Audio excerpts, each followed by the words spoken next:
From here to the stars, I am your host, Stephen Euin Cobb. Our guest today is Dr. Harold Sonny White, Director of Advanced Research and Development at Limitless Space Institute. His doctorate is in physics from Rice University. Dr. White, you are the Director of Advanced Research and Development for the Limitless Space Institute. What are the primary goals of the Limitless Space Institute? Well, the mission statement for the Limitless Space Institute is to inspire and educate the next generation to travel beyond our solar system and to support the research and development of enabling technologies to support that kind of a goal.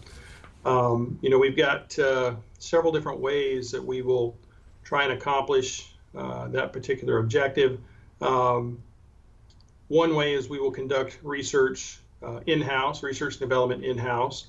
And that comes in the form of EagleWorks Laboratories, our laboratory where we do work on foundational physics predominantly, but other areas as well. We intend to fund external R&D related to this domain, and that will come in the form of something we call Interstellar Initiative Grants. You can actually see a little bit of detail on that on our website. We've already released the solicitation. We've already been through our phase one pre-proposal down select, and we've sent out invitations for the phase two full proposals.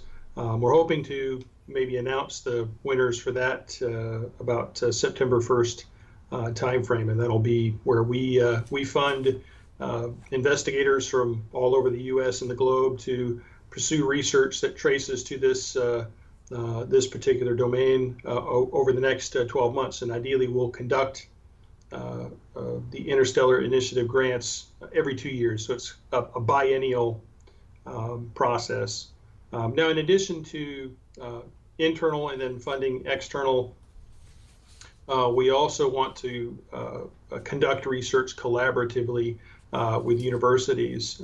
So we have another category titled University Partnerships, where we want to work with universities that have a similar interest and they have hopes and aspirations to try and pursue one of a number of topics that traces to enabling the ability to go incredibly fast, if you will. And so we're hoping to forge some relationships with interested investigators at different universities to also conduct research. Now, in parallel with all of this, kind of as connected to all of that activity, right? The concept of inspire and educate the next generation is something we really want to be mindful of as we try and pursue and conduct this type of research to get the next generation engaged directly and get them excited about the tasks at hand. And so we have a couple of programs that we'll be doing there where we will host students here at the lab conducting research with us in the form of internships. We hope to have graduate students and PhD students and postdocs coming and spending time with us, and perhaps even researchers will come to our lab at some point in the future and spend some time with us. In addition to that, we hope to establish some graduate level course material that could be potentially a candidate for independent study graduate credit at partnering universities, where graduate students can come here and take a 8 to 10 week course related to trying to understand all of the physics and mathematics associated with considering bold human exploration of the outer solar system onto the stars. And then, of course, we intend to do a number of speaking engagements in all different types of venues, whether it's at student conferences all the way up to physics colloquiums and so forth, where I might go to a university and just give a very dedicated talk on some very technical material. So I think that's it in like maybe 3 minutes or less. So sorry if I went a little longer than 3 minutes. No, that's fine. That's fine. In your estimation, what is the biggest obstacle to interstellar exploration? That's a good question. So I've done human space exploration as a career for quite some time now, and most of the ways we think of in terms of propulsion are chemical rockets. If you think of the space shuttle or the Falcon 9 or any of the other rockets that we have at our disposal to go put people and payloads into low Earth orbit. Chemical propulsion is very, very useful when you're trying to climb out of a gravity well where you need a thrust-to-weight ratio greater than 1. But when you're in space, that opens up a few more options for you in terms of what you can use to try and move yourself from one position to another.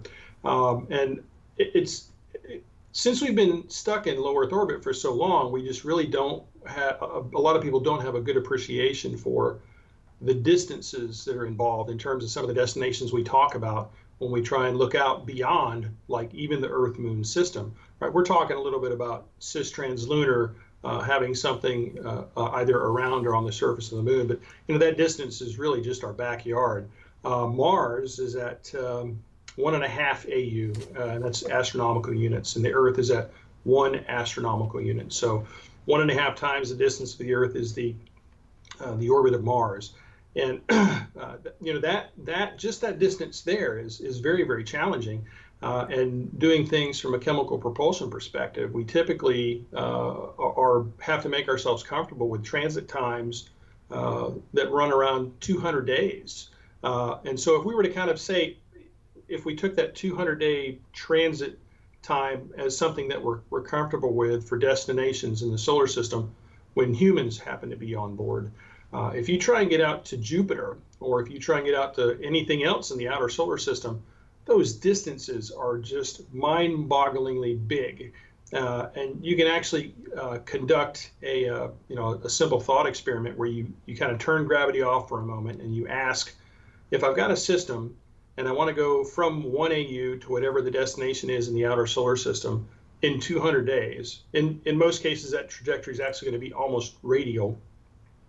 The amount of energy you have to put into something and take out of, put into a spacecraft and take out of a spacecraft to go from, just say, a standing start at 1 AU to Saturn, that's an enormous amount of energy if you're trying to do that in 200 days. So the delta V is very, very, very large, colossally large, such that based on the physics involved, that automatically down selects to kind of a small family of solutions that would make that kind of a thing possible. And so that's where I've always been very passionate about us needing to conduct a lot of research into power and propulsion solutions to try and tackle this issue, because physics is physics and this is not going to change. So if I were to kind of explain a very small portfolio of options to address this time distance solution, this ability to go incredibly fast, to put energy in and take energy out. And I'm gonna further bifurcate it by saying I'm gonna do it in the context of known physics, known engineering, to unknown physics, unknown engineering. So there's loosely 3 swim lanes. There's a lot of other different categories you could think of, but these are just the broadest brushstrokes to keep it simple.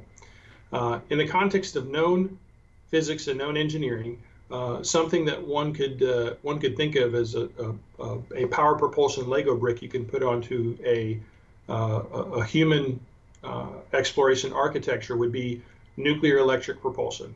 And this is where you have a nuclear reactor, something with a uranium-based core using fission to generate heat that you then find some mechanism to turn into electricity. And then you provide that electricity to some forms of electric propulsion that, in effect, ionize a gas, like xenon, and then accelerate that gas using some kind of electrostatic or electromagnetic mechanism to have a very, very high specific impulse.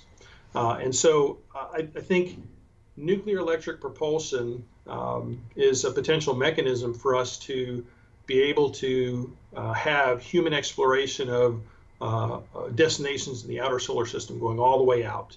So that's, I think, in terms of giving humanity the ability to establish a solar system-wide culture, community, economy, however you want to articulate it, nuclear electric propulsion is kind of the bare bones minimum, if you will, to enable something like that. The second swim lane is known physics, unknown engineering.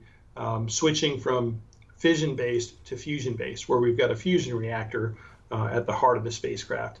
And there's two ways that could happen. You could have a fusion reactor that provides gobs of power to some spectrum of electric propulsion. It could be the same on both the nuclear electric propulsion and the fission, but the fusion reactor takes the place of the power source and increases the amount of power budget that we have. An alternative to that would be you could potentially eliminate the electric propulsion and then just have a fusion-based scheme that provides power and propulsion all in the same mechanism. Now, what fusion does for us is fusion, and I'm trying to keep this simple, what fusion does is it allows us to get places more quickly, and it potentially enables us to have larger payloads, and it also enables slow interstellar, if you will, where maybe we can reach appreciable fractions of the speed of light, maybe up to a tenth of the speed of light, if you will, where we could potentially entertain the notion of a very, very long trip to a nearby stellar destination. The third swim lane is both unknown physics and unknown engineering. And this is what I call breakthrough. And that's where I spend a lot of my own personal energy being a physicist, working on the frontiers of physics, trying to understand are there things that we're learning about physics today that we could potentially utilize or exploit to come up with some new technological embodiment that could be used to address this time distance issue. So let me use a couple of hand puppets to articulate a point of view here. In the domain of breakthrough, right, from a standpoint today of the status of physics, physics has, if you think about it as a Venn diagram, there are two circles, and in each circle, one of them would have the standard model of the microscopic world, quantum mechanics, and in the other circle, we would have the standard model of the macroscopic world, general relativity, which operates at cosmological scale. Now, from a Venn diagram perspective, those two circles don't intersect. And so we know as physicists that there has to be a deeper understanding somehow that provides some way to connect pieces or all of those two separate circles into some larger subset.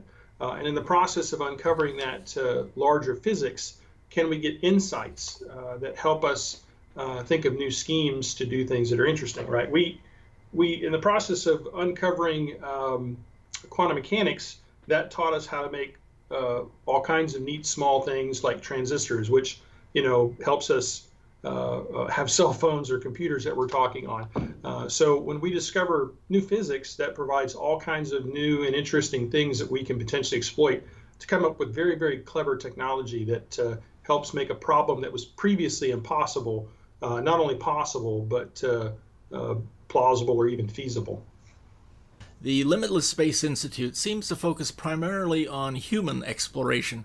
What is your take on the value of ramping up to human exploration through exploration by probes that are fully robotic?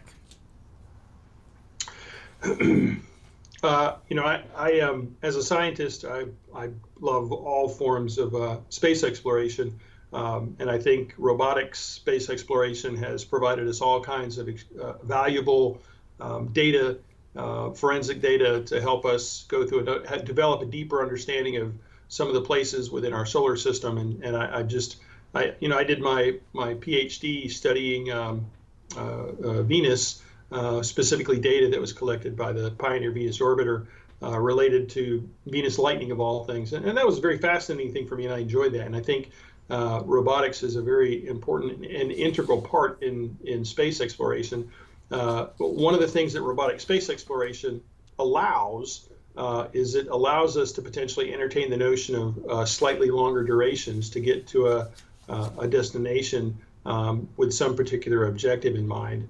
So I think there's a place for robotic space exploration, and then there's a place for human space exploration. But I think I would like to even take it a little further. The vision that I have in my head is not just this parochial space exploration thing where a small group of people get to go and participate. I would, my hope and aspiration is that at some point we have this potentially solar system wide culture and community. I couldn't say that it would happen in my lifetime, but I would like to pursue the power and propulsion research that will enable that type of vision one day, where people have the ability to go all over the solar system and conduct their lives and business and whatever else they decide to do. And in some ways, it's almost like the really cool silver lining of the ability to expand humanity's presence throughout the solar system is in some ways, that will help us maybe even redefine the concept of scarcity, if you will. I mean, think about how much stuff is in the solar system, and having the ability to go wherever we needed to will certainly change the concept of scarcity, number one. Number two, the types of power and propulsion that are necessary to enable that will help us come up with abilities to generate power and improve the quality here at home that are just beyond what we think of today. And so I think in the process of trying to pursue this goal, we set up a scenario where we can make life here at home better because of the things we're trying to strive for by enabling this solar system-wide human culture and community, and maybe one day on to the stars, right? So to me, it's all about the motivation for exploration comes from trying to find hidden promise somewhere, and then bring that news back to your local community and say, hey, look what I found. I think this can make things better for us, right? So a little bit of a long answer there, but. Okay.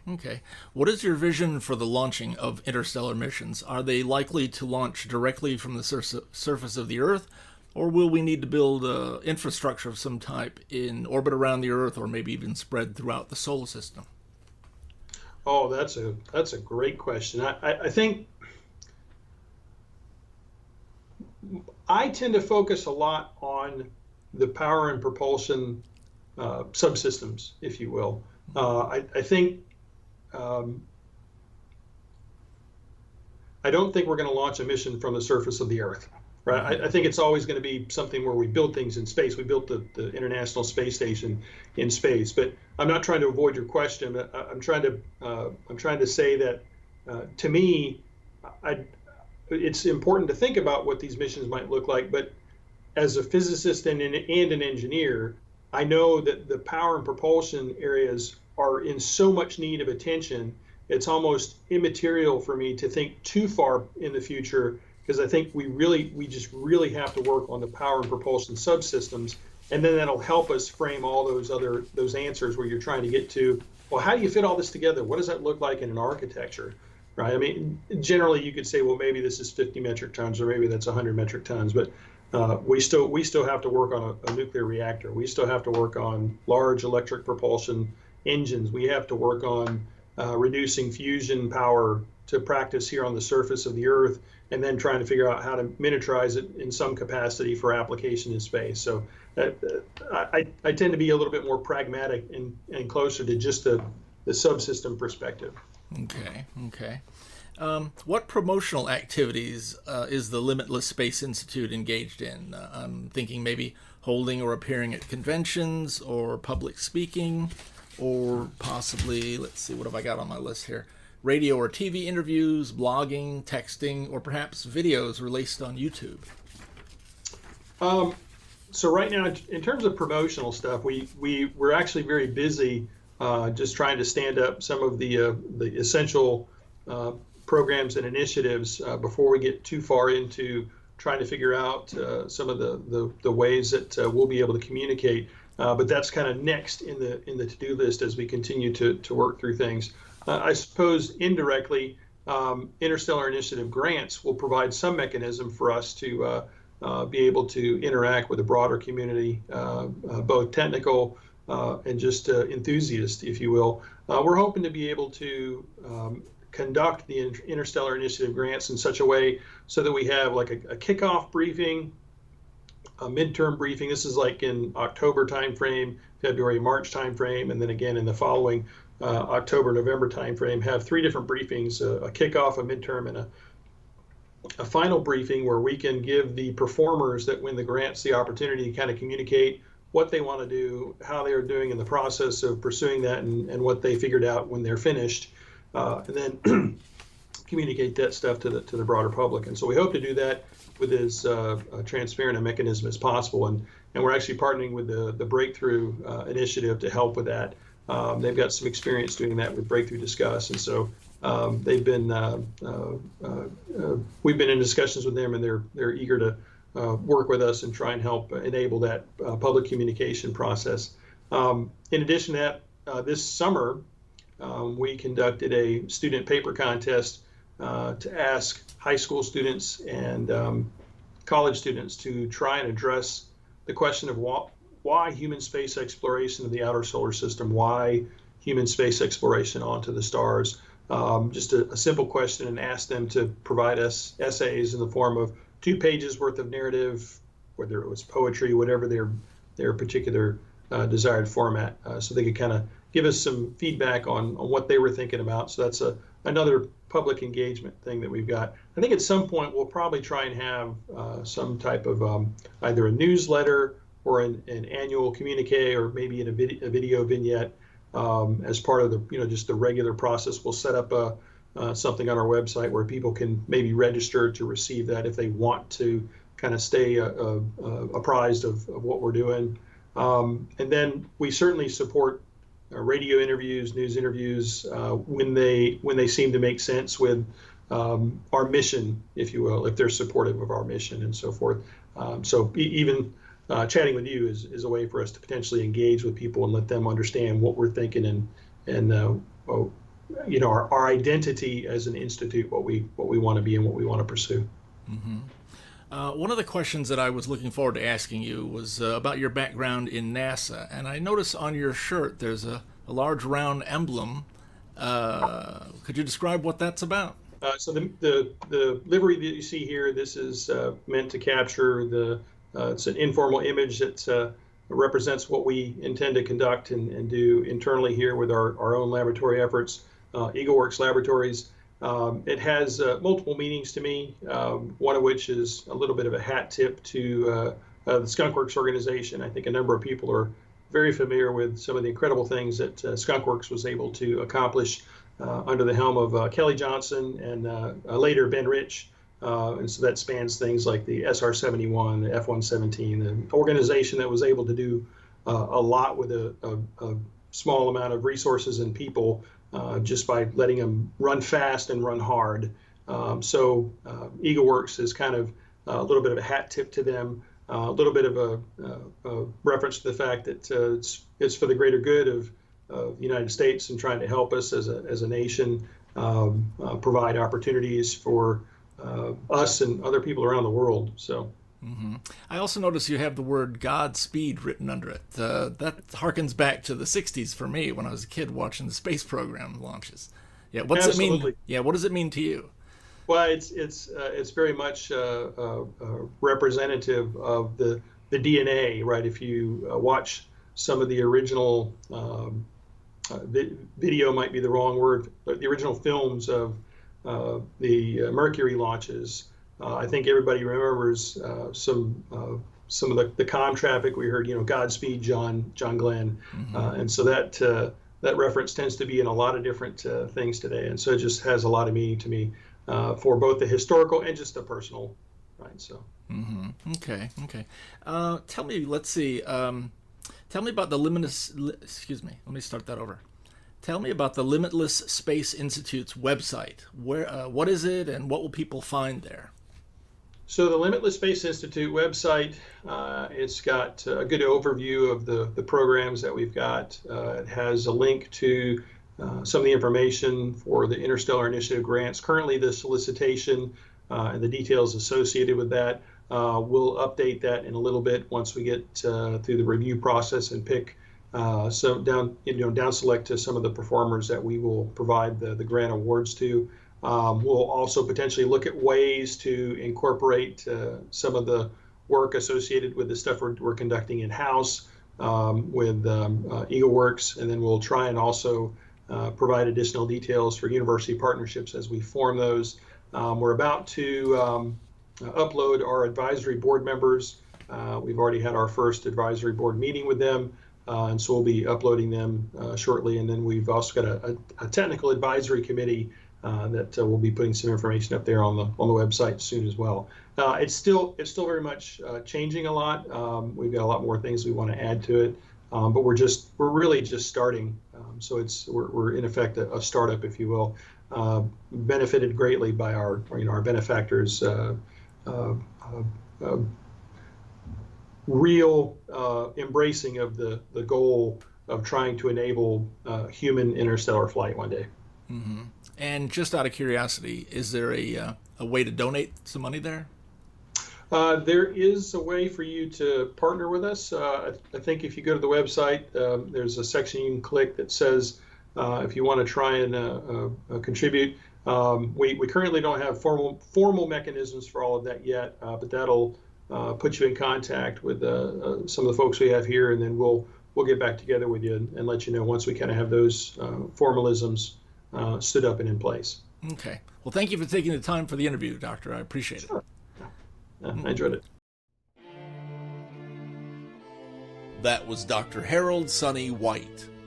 This has been From Here to the Stars, a video series created by the Interstellar Research Group. The IRG is a nonprofit organization dedicated to thoroughly exploring the science and engineering that can eventually open up the reality of interstellar travel. Find us online at irg.space. I have been your host, Stephen Euin Cobb. If you enjoyed this video, please hit the like button, and you can subscribe to our channel for other such videos.